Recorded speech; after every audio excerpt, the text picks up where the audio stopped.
following is a test of the emergency alert system.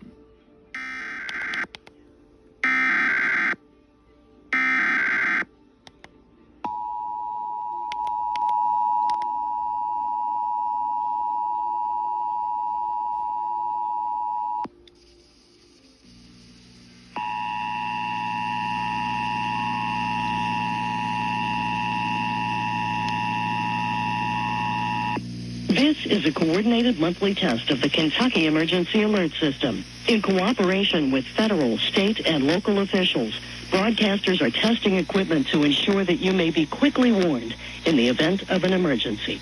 This has been a required monthly test of the EAS network.